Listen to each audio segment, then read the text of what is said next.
বিশ্ব নবীর যারা লাশ চুরি করতে এসেছিল, লক্ষ্য করলে দেখতে যা পাওয়া যায় বাদশাহ নুরউদ্দিন জাহাঙ্গীরকে স্বপ্নে দেখানো হচ্ছে।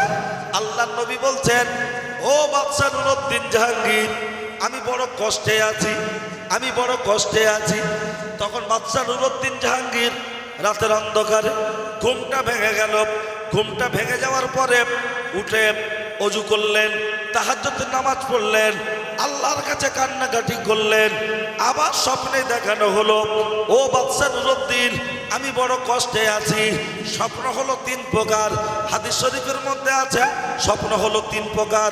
একটা হলো মনের কল্পনা, সারাদিন খেলাধুলা যা করা হয়, ব্যবসা বাণিজ্য করা হয়, এই কল্পনা থেকে একটা স্বপ্ন তৈরি হয়। আরেকটি স্বপ্ন হলো আর শয়তানের পক্ষ থেকে, আরেকটি স্বপ্ন হলো আল্লাহর তরফ থেকে। নবী যে স্বপ্নটা দেখাচ্ছেন, ও স্বপ্ন কি কখনো মিথ্যা হতে পারে? আমার নবী পাক সাল্লাল্লাহু আলাইহি ওয়াসাল্লাম বলছেন, আমি বড় কষ্টে আছি। ও ছেলেরা, আমার জওয়ান যুবকেরা, লক্ষ্য করলে দেখতে পাওয়া যায় বাদশাহ নুরউদ্দিন জাহাঙ্গীর বেশ কিছু সৈন্য সামন্ত নিয়ে মন্ত্রীর সাথে আলাপ আলোচনা করলেন। মন্ত্রীর সাথে আলাপ আলোচনা করে যখন আপনার পৌঁছে গেল, আপনার মদিনা শরীফে পৌঁছে যাওয়ার পরে ওখানকার গভর্নরকে বলে দেয়া হলো, আমি আর এখান থেকে মদিনা শরীফের ভিতর থেকে বাইরে যেন কোনো মানুষ চলে যেতে না পারে, চারিদিকে সব বর্ডার সিল করে দেন। আর যারা বাইরে থেকে আসবে তারা ঢুকতে পারবে, এতে আমার কোনো আপত্তি থাকতে পারে না। কিন্তু আমি আজকের দিন এসেছি কেবলমাত্র মদিনা শরীফের যত অধিবাসী আছে আমি তাদেরকে মেহমানদারি করাতে চাই, খাদ্য খাবার খাওয়াতে চাই। সবাইকে দাওয়াত করে দাও, বিশাল বড় একটা প্যান্ডেল করে ফেলো। কিন্তু প্যান্ডেলের এমন একটা সিস্টেম হবে, ঢোকার গেট হবে একটা আর বেরোনোর গেট হবে একাধিক। এই ঢোকার যে গেটটা হবে, ওই গেটে বাদশা বসে থাকবে, আর দল দল দল দল মানুষ যেদিক দিয়ে আসো এই গেট থেকে ভিতরে প্রবেশ করবে। আর বাদশা বসে বসে বসে বসে তাদেরকে চিহ্নিত করছে। এমন করে করে করে করে সমস্ত মানুষকে খাওয়া দাওয়া কমপ্লিট। কিন্তু স্বপ্নে যাদেরকে দেখানো হয়েছে সেই দেখানো মানুষগুলো এখনো মিলছে না। বাদশা সঙ্গী সাথীদেরকে বলে দিলেন, বাদশা সঙ্গী সাথীদেরকে বলে দিলেন, দিয়ে বলতে লেগেছেন, দেখো দেখো দেখো আর কারা খেতে বাকি আছে, একটু খবর নাও খবর নাও খবর নাও। তখন বললেন, ও বাদশা জাহাপানা, আমরা খোঁজ নিয়ে দেখেছি আর তেমন কেউ খেতে বাকি নাই। কেবলমাত্র দুজন ব্যক্তি, ওরা 12 মাস দিনের বেলা রোজা করে আর ইবাদতে ব্যস্ত থাকে, সন্ধ্যার পরে ইবাদতে ব্যস্ত থাকে। ওরা কারোর দাওয়াত খায় না, কারোর সাথে ভালো করে কথা বলে না, তারা ইবাদত করতে ব্যস্ত আছে। বাদশা বলছে, তারা কোথায় আছে? আমার কাছে নিয়ে এসো, তাদেরকে আমার কাছে নিয়ে এসো। লক্ষ্য করলে দেখতে পাওয়া যায় কিতাবের মধ্যে এসেছে, যখন বাদশার কাছে ডেকে আনার কথা বলল, ওরা গিয়ে ঘুরে ঘুরে ঘুরে ঘুরে দেখছে তারা এখনো নামাজের নিয়ত করে আছে, আর নামাজের নিয়ত করে নামাজে ব্যস্ত আছে। বেশ কিছুক্ষণ সময় অপেক্ষা করে ওরা চলে এসে বললেন, ও বাদশা জাহাপানা, তাদের সাথে কথা বলা যাবে না, তাদেরকে ডাকা যাবে না, তারা হলো এখন বিরাট ব্যস্ত, তারা ইবাদতে ব্যস্ত। বলছে তারা ইবাদতে ব্যস্ত, তাদেরকে ডাকা যাবে না। বাদশা বলল, আমি তাদের কাছে যেতে চাই। বলল, যাওয়া যাবে না, যাওয়া যাবে না।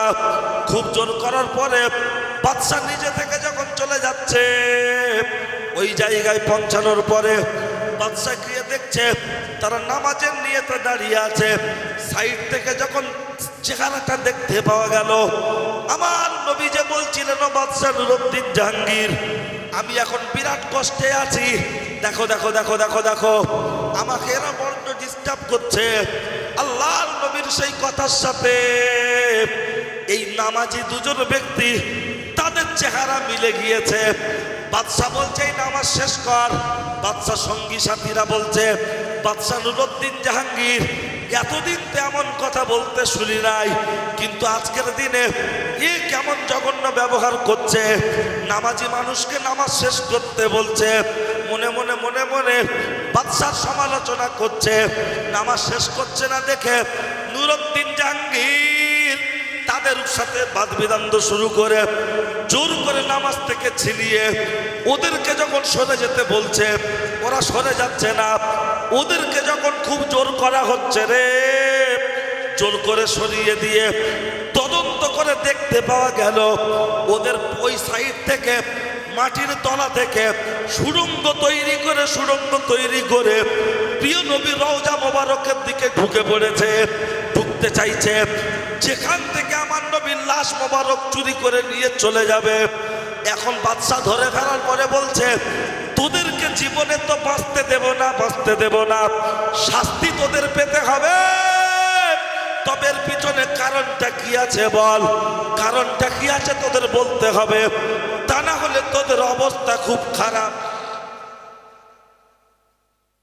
তোদের উদ্দেশ্যটা কি? তো বলল, আমাদের বাড়ি হলো জার্মান। কোথায় বললাম? আমরা জাতিতে হলো ইহুদি। জাতিতে কি? ইহুদি। তাহলে এই রকম নামাজ কালাম পড়তে গেলে ট্রেনিং নেওয়ার প্রয়োজন আছে না নাই? আর আমাদের বাড়ির নামাজিগুলো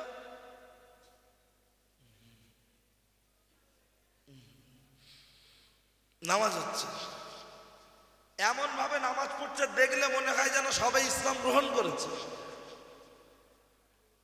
কি হচ্ছে? কারা বাইরে এত কথা বলছে, ভাই একটু আসতে বলো। আর তা না হলে তোমরা যদি বলো জলসা শেষ করে দিতে, এক্ষুনি শেষ করে দিচ্ছে। শহরের মানুষ, শিক্ষিত মানুষ এত আনকালচার হলে হবে কি করে? আমি বললে মান সম্মান লাগবে। আসলে রাস্তার ধারে ধারে বসে পায়খানা করে না, যখন ট্রেন যায় দেখবেন মাথাটা নিচু করে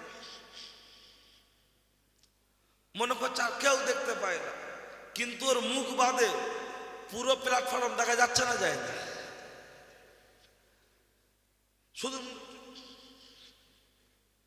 তাই একটা বাচ্চা ছেলে রাস্তার ধারে পায়খানা করছে আর পাকা কলা খাচ্ছে। তা হুজুর চাচা বলছে, হাত বিচার খাচ্ছিস? বলতে হুজুর আমি খাচ্ছি, তোমার বাপের কি?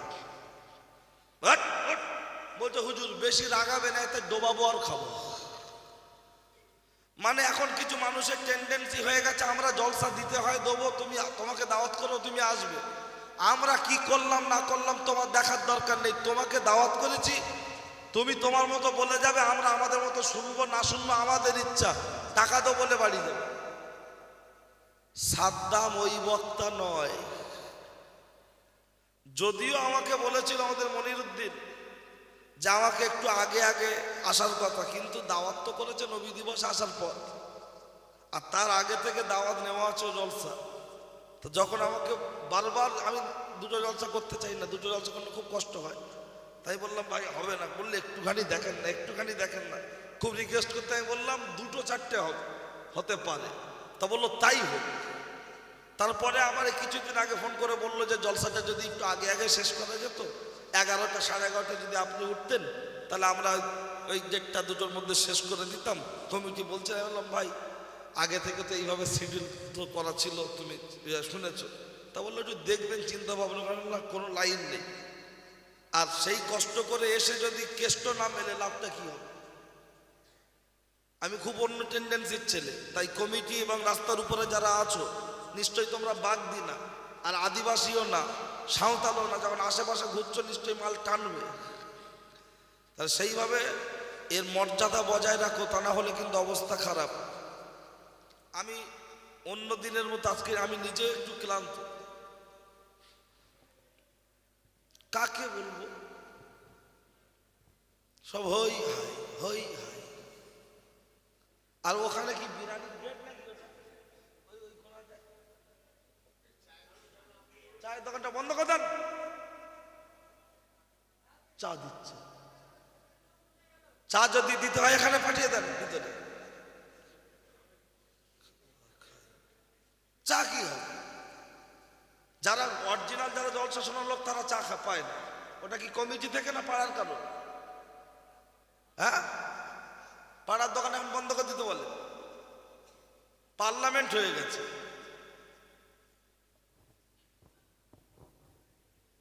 আসলে ঠিক আছে চলে, আমি বললাম শুনবে শুনবে, না শুনবে না শুনবে, খোদার গজবে পড়ে যাবে, তারপরে বুঝবে। ও ছেলেরা, আমার জোয়ান যুবকেরা, আমি মেয়েদের কথা একটু পরে বলছি, আগে একটু সাজিয়ে নিই। কারণ মেয়েদের কথা একটু না বললে হবে না।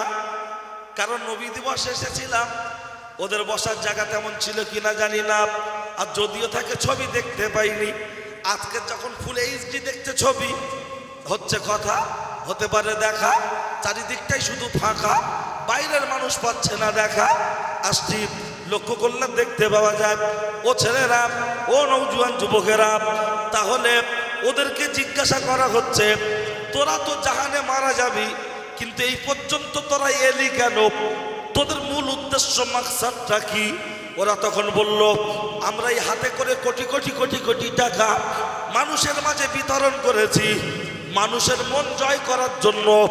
মানুষ আমাদের দিকে ঝুঁকে পড়বে, আর আমরা গায়ে বড় জুব্বা লাগিয়ে দিয়েছি, আর এদিকে আমরা ইবাদত করছি লোক দেখানো। হাতির দাঁত দেখবেন দুটো সামনে থাকে কি থাকে না? দুটো দাঁত সামনে, এগুলো হলো লোক দেখানো। আর ভিতরে আছে বিষাক্ত কিছু দাঁত, যেগুলো হলো খাওয়ার জন্য। আজকের কিছু মানুষের এই দাড়ি দেখছেন, দাড়ি দেখছেন, দাড়ি, এই রাষ্ট্রবাদী মুসলমান বলে যাদের টিভিতে প্রচার করছে, ওদের দাড়িটা হলো এরকম হাতির দেখানো দাঁত। আমি চ্যালেঞ্জ করছি, যদি ভালো করে কলেমা শরীফ পড়তে পারে, ও জীবনে ভালো করে কলেমা শরীফ পড়তে পারে না, এমনকি সালামটাও ঠিক মতো দিতে পারে না, অথচ রাষ্ট্রবাদী মুসলমান বলে মাথায় টুপি দিয়ে ওকে টিভির সামনে বসিয়ে দিচ্ছে, গোটা মুসলিম সমাজকে হেউ করার জন্য। এইরকম মুনাফিকদেরকে আমাদের চেনার দরকার আছে না? আজকে শুধু এখানে জলসা শুনে বসে থাকলে হবে না। যাদের হাতে এরকম বড় মোবাইল আছে, দু কলম করে প্রতিবাদী ভাষা লিখে একটু পোস্ট করার চেষ্টা করুন। লাইক আর কমেন্ট ওই বৌদির আইডিতে করলে হবে না, টুনির আইডিতে করলে হবে না। কারণ আজকের দিনে দেখবেন কেউ চালাচ্ছে হোয়াটসঅ্যাপ, কেউ চালাচ্ছে ফেসবুক, ভিডিও কলে দেখাচ্ছে বুক আর মুখ, তাতেই বলছে কাবি খুশি কাবি গাম। কোথায় গেলে পাবো ঋত্বিক রোশন? ওখানে মাথা গরম করে লাভ নাই। আপনারা আমার চোখের সামনে যেগুলো সংবিধান বিরোধী হচ্ছে, যেগুলো দেশের শান্তি নষ্ট হতে পারে, দেশকে অস্থিতিশীল করতে চাইছে, এরকম জায়গায় প্রতিবাদী কমেন্ট দুটো চারটে করার দরকার, ধিক্কার জানানোর দরকার, প্রতিবাদ করার দরকার। কিন্তু আজকের মুসলমান সমাজের যুবকেরা সেসব টেন্ডেন্সি নেই, বরঞ্চ টেন্ডেন্সি হলো অন্য কিছু। উপরে থুতু ফেললে গায়ে পড়ে, আর বলে কি করব? ও ছেলেরা, ও নওজোয়ান যুবকেরা, ওদের প্ল্যান পরিকল্পনা হলো মুহাম্মাদের লাশটা বার করে নিয়ে চলে যাব, আর গোটা বিশ্বব্যাপী চ্যালেঞ্জ করে বলে দেব, গোটা বিশ্বকে চ্যালেঞ্জ করে বলে দেব, দেখ দেখ দেখ দেখ দেখ দেখ দেখ, মুসলমানদের কোরআনে যে বলা হয়েছে, হাদিসে যে বলা হয়েছে, একটা বার দেখ দেখ দেখ দেখ, এ ধর্ম হলো মিথ্যা ধর্ম, ওতে মুহাম্মাদের কবরে মুহাম্মদ নাই, মুহাম্মাদের কবরে মুহাম্মদ নাই।